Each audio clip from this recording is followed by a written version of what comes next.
नमस्कार। मेरे YouTube channel cabin NTV में आपका फिर से स्वागत है। साथियों, अक्सर ये प्रश्न भारतवर्ष के अंदर उठता रहता है कि असली हिंदू कौन है। असली हिंदू को भी परिभाषित किया गया है अलग अलग विद्वानों द्वारा, अलग अलग संतों द्वारा, और आजकल की अगर राजनीतिक पार्टियों की बात करें तो उन्होंने तो अपनी ही एक मन गढ़ंत एक कहानी के ताने बाने में बुन दिया है हिंदू धर्म को और उसके मानने वालों को। लेकिन अभी भी इस दुनिया के अंदर पूर्ण संत विद्यमान है, संत रामपाल जी महाराज जी के रूप में, जिन्होंने परिभाषित किया है कि असल में हिंदू कौन है, उनका ओरिजिन क्या है और असली हिंदू कौन कहलाता है। जानिए संत रामपाल जी महाराज जी के मुख कमल से। हिंदू धर्म क्यों बना?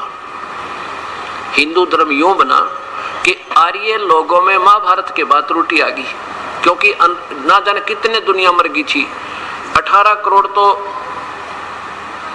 कौरव और पांडवों की सेना मर गई और 56 करोड़ यादव मर गए आपस में लड़के।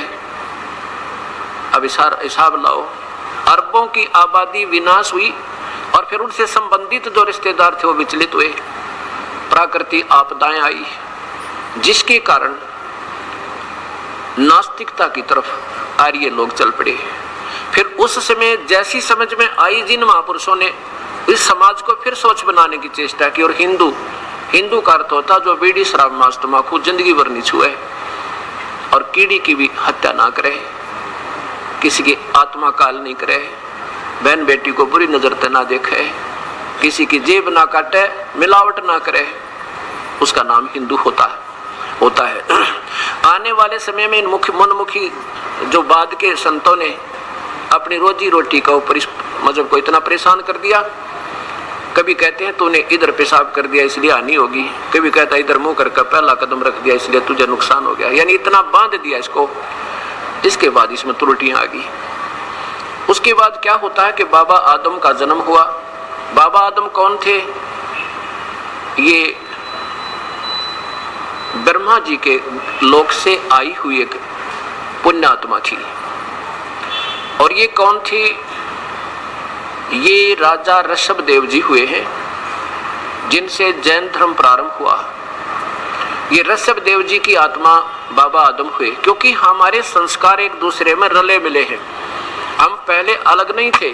3 युग का हिसाब लगा लो, चाहे कोई हिंदू या मुसलमान, सिख या ईसाई कोई मजहब बना होता है, इसलिए हमारे सब पूर्वज एक हैं और हमारे संस्कार एक दूसरे के साथ युगों के जुड़े हुए हैं। तो आज हम हिंदू हैं, कल हम मुसलमान के घर जन्म लेंगे, कोई फाउंडेशन नहीं है। ये तो आपकी अपनी बनाई हुई सीमा है, भगवान की नहीं। कोई मुसलमान है वो सिख बनेगा, वो सिख है वो ईसाई बन जाएगा, और हिंदू है वो मुसलमान सिख ईसाई कहीं भी हम जन्म ले सकें, क्योंकि हमारे पूर्वज एक थे। अब उसके बाद चलते चलते क्या हुआ कि ईसा जी, अब जब भी समाज में किसी व्यक्ति विशेष या मजहब से संबंध नहीं होता, भगत समाज में, और जो संत प्रभु की प्रेरणा सतपूर्ण परमात्मा की या जिस भी भगवान की तरफ से भेजे जाते हैं, वो अपनी हर संभव कोशिश करके और पुण्य आत्माओं को मार्गदर्शन जैसा उनको ज्ञान है वो सही बताने की चेष्टा करते हैं। ईसा जी का जन्म हुआ। ईसा जी ने यही क्रिया की, पूजा जो आन उपासनाएं थी वो बंद करवाई। बीड़ी शराब मांस तंबाकू अपने उन अनुयायियों का बिल्कुल बंद करवा दिया था ईसा जी ने। कभी मृत्यु बेशक हो जाए पर मांस, बीड़ी शराब मांस तंबाकू छूना तक नहीं है अगर भक्ति चाहिए तो। और ये धार्मिकता का पहले लक्षण है। उसके बाद ईसाई धर्म में फिर त्रुटियां आ जाती है काफी समय हो जाने से। फिर हजरत मोहम्मद जी का जन्म हुआ। हजरत मोहम्मद जी, ईसा जी कौन थे? ईसा जो है विष्णु जी के लोक से आई हुई एक पुण्य आत्मा थी। और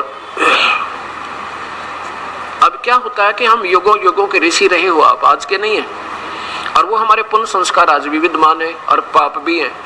पुण्यों के आधार पर मनुष्य शरीर प्राप्त हुआ आपको, और उसमें प्रभु की कसक फिर भी आप में विद्यमान है। और कुछ पिछली शक्तियां भी होती है, सिद्धियां होती हैं जो युगों से की। तो उन महापुरुषों में कुछ सिद्धियां होती हैं जिसके कारण उनकी शब्द में भी शक्ति होती है।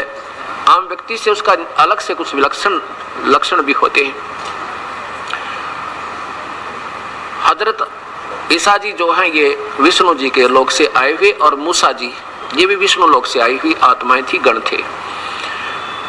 और हजरत मोहम्मद ये भगवान शिव के लोक से आए थे। ये एक अच्छी आत्मा थी, पिछले जन्म जन्मांतर के ऋषि थे, और फिर भक्ति की कसक थी, और ये भी फिर अपना जैसी साधना इसको प्राप्त थी लगे हुए थे। बाद में फिर एक जिब्राइल नाम का फरिश्ता अब काल प्रेरणा से उनके पास आया, उनको फिर भक्ति मार्ग अपना हिसाब से बताया कि एक प्रभु की भक्ति करनी चाहिए और नहीं करनी। ऐसे ये हमारे मजहब बन गए। मुसलमान